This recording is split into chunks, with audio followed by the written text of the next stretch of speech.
बिना पत्नी को एक पैसा दिए आपका तलाक भी होगा और आपकी पत्नी आपसे माफी भी मांगेगी। उसके लिए आपको क्या टेक्निक अपनानी है कि क्या आप हाई कोर्ट जाएंगे या आपका ट्रायल कोर्ट में, फैमिली कोर्ट में या महिला कोर्ट में ही ये काम हो जाएगा। आज की वीडियो में वन बाय वन हम डिस्कस यही करेंगे। वीडियो में एंड तक बने रहे। मेरी वीडियो अगर आपको इन्फॉर्मेटिव लगे तो इसको लाइक शेयर सब्सक्राइब जरूर करें। हाँ जी दोस्तों, मैं वीडियो को स्टार्ट करने से पहले ये बताना चाहता हूँ कि ये वीडियो उन औरतों के लिए नहीं है जो रियल में सफरर है। उनके लिए मैं अलग से वीडियो बना रखी है, वो उस पे जाएं और वो वीडियो देख के आप देख सकते हो कि उनके हक की लड़ाई क्या है अगर वो रियल में सफरर है। लेकिन जब एक रिश्ते में कोई भी खटास आती है या रिश्ता खत्म होने की कगार पे आता है तो क्या करती है वाइफ? घर छोड़ के चली जाती है बिना किसी रीजन के, बिना किसी कारण के। और ज्यादातर किन केसेस में होता है जहां पे वाइफ को साथ में रहना ही नहीं है। वो अपनी इंटेंशन जाहिर नहीं करती लेकिन उसको मन क्लियर है, उसका उसका साफ मोटिव यही है कि उसको साथ में नहीं रहना। तो ऐसी सिचुएशन में क्या करती है, एक वकील के पास जाएगी, 4 केस फाइल कर देगी, क्योंकि औरतों की तरफ से बहुत सारे कानून है, आदमी की तरफ से एक भी कानून नहीं है। आदमी अगर फाइल करेगा तो सिर्फ या तो साथ में लाने के लिए सेक्शन 9 का केस फाइल करेगा जो सब भली भांति परिचित है, या वो डाइवोर्स का केस फाइल करेगा। वाइफ के पास एक डोमेस्टिक वायलेंस का केस, जिसमें वो हस्बैंड को तो साथ में रखेगी, उसके साथ में अपने इनलाज, जिसमें उसके सास ससुर, देवर देवरानी, जेठ जेठानी जो भी है, ननद और नंदोई, सबको वो डाल देगी उस केस में, या इवन रिश्तेदार पड़ोसी के भी नाम उसमें डाल देगी।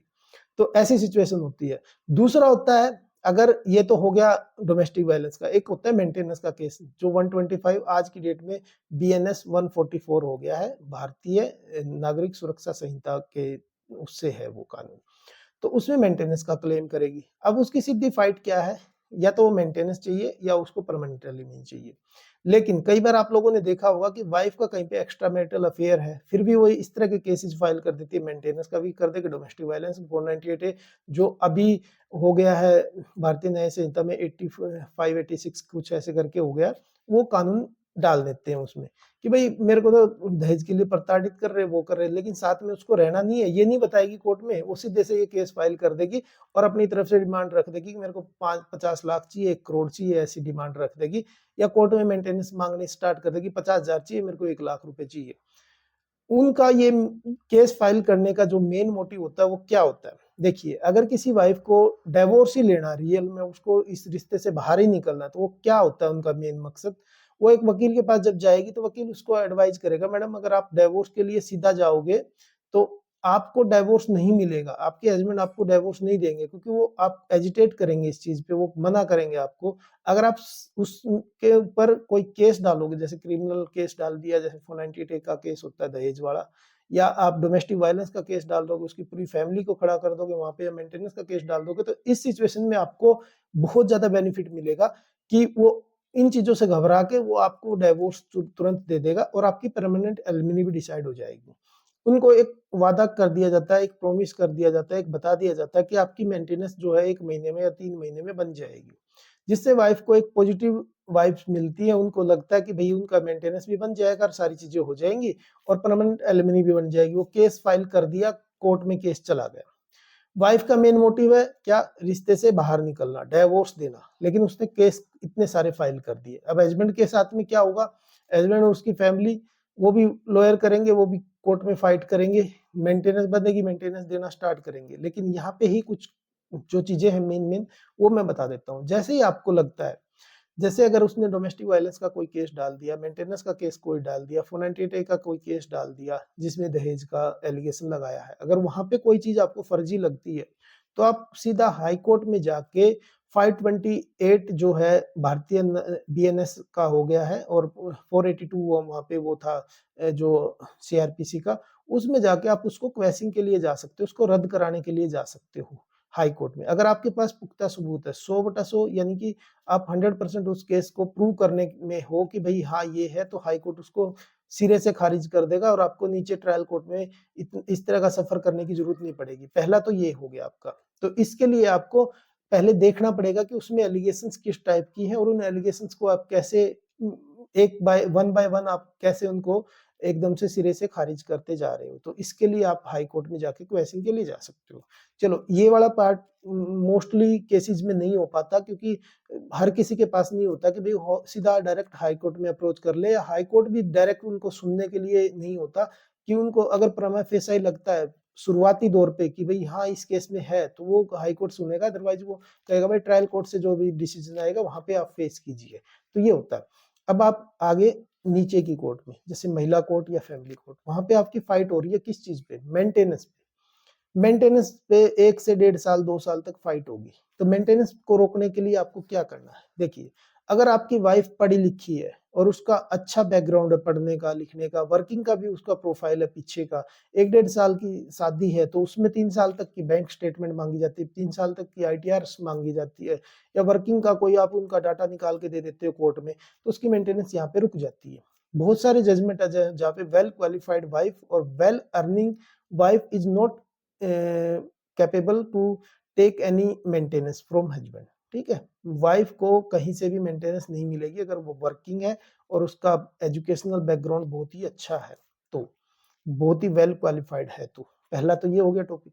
अब इस पे भी कई बार बहुत सारे जजमेंट आपने सुने होंगे, हाई कोर्ट में भी, सुप्रीम कोर्ट में भी ऐसे जजमेंट आए कि पढ़ी लिखी वाइफ को भी पैसा मिलेगा और अर्निंग वाइफ को भी मिलेगा।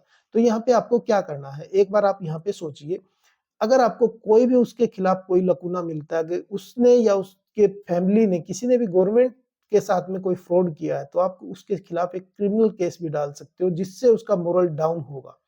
ठीक है, ये 1 से 1.5 साल की मेंटेनेंस की फाइट के दौरान की बातें बता रहा हूँ, जिसमें आपको पहला संबंध मिलता है किसी भी केस में, डोमेस्टिक वायलेंस के केस में, मेंटेनेंस के केस में, या फिर फॉरेन एंटिटी के केस में। तो आपको उस तरफ से, अपनी तरफ से ये करना, क्योंकि आपने जान लिया कि वाइफ का मेन मोटिव क्या है, पैसा, सिर्फ पैसा ही उसे चाहिए, परमानेंट एलिमनी के तौर पे या मेंटेनेंस के तौर पे, और वो इस रिश्ते में 1 मिनट भी नहीं रुकना चाहती।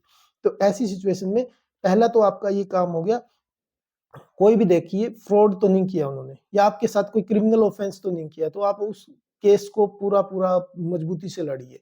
और जब भी आप कोर्ट में जाते हो, पहली डेट हो या आपकी तीसरी डेट हो या 10वीं डेट हो, आपको हमेशा कोर्ट में यही बोलना कि मुझे अपनी पत्नी के साथ में रहना है, मुझे डिवोर्स नहीं देना, मुझे साथ में रहना है। इसकी डिमांड है जो अनरीजनेबल डिमांड है, मैं नहीं फुलफिल कर सकता। मेरा जो वर्किंग का या मेरा अर्निंग का जो एक सोर्स है वो लिमिटेड है, उसमें मेरी लाइबिलिटीज भी हैं, जैसे मेरे पेरेंट्स की लाइबिलिटी है या मेरे छोटी बहन की, या वो मेरे को लोन देना, मेरे को घर का वो देना। तो कोर्ट आपकी तरफ एक लीनियंट व्यू रखेगी, एक थोड़ा सा ऐसे नहीं, हार्श नहीं रखेगी, उसमें सोचेगी कि भाई हस्बैंड की इंटेंशन जो है साथ में रहने की है। और हो सके तो सेक्शन 9 का केस भी फाइल कीजिए, जो आपको आगे की स्टेज में आपको फायदा भी करेगा। ठीक है, ये हो गया। बहुत सारी जजमेंट है 2001 से लेके 2024 तक की, बहुत सारी जजमेंट है, जिन जजमेंट को आप देखोगे वहां पे वर्किंग और अर्निंग वाइफ किसी भी मेंटेनेंस की हकदार नहीं है। अब आप दूसरी बात आते हैं परमानेंट एलिमनी पे। देखिए, जब वाइफ की डिसाइड नहीं होती, कहीं से भी कोई भी मेंटेनेंस डिसाइड नहीं होती है, या हो भी जाती है तो बहुत ही कम अमाउंट होता है, जैसे 5,000 10,000 कुछ भी एक अमाउंट डिसाइड हो गया, तो आपको वो अमाउंट कब तक पे करना है? जैसे एक 5,000 का या 10,000 का एक अमाउंट डिसाइड हो गया, 10,000 मान के चलते बेसिक सा, 1 साल में आपको 1,20,000 रुपए पे करने हैं। ठीक है, 1,20,000 रुपए पे करने के लिए भी आपको इतनी सारी इरेगुलरिटीज आपको उसमें रखनी है कि पेमेंट को आपको एकदम से नहीं क्लियर करना, जैसे आज ही आपको बोल दिया तो आज ही आपने पे करना है, नहीं। आप अपनी सोर्स को देखिए, अपनी लिमिटेड सोर्स देखिए, आपको अपनी जो बेसिक जरूरतें हैं उनको फुलफिल करते हुए वो चीजें करिए। कोर्ट में हमेशा कहिए कि मैं साथ में रहना चाहता हूँ, मुझे साथ में रखना है अपनी वाइफ को। कोर्ट क्या कर सकती है, मैक्सिमम से मैक्सिमम 1 मंथ की आपको सजा सुना सकती है, उससे ज्यादा कोर्ट के पास कोई और ऑप्शन नहीं है। तो आपके पास क्या है, ये आप मेंटेनेंस पे कीजिए।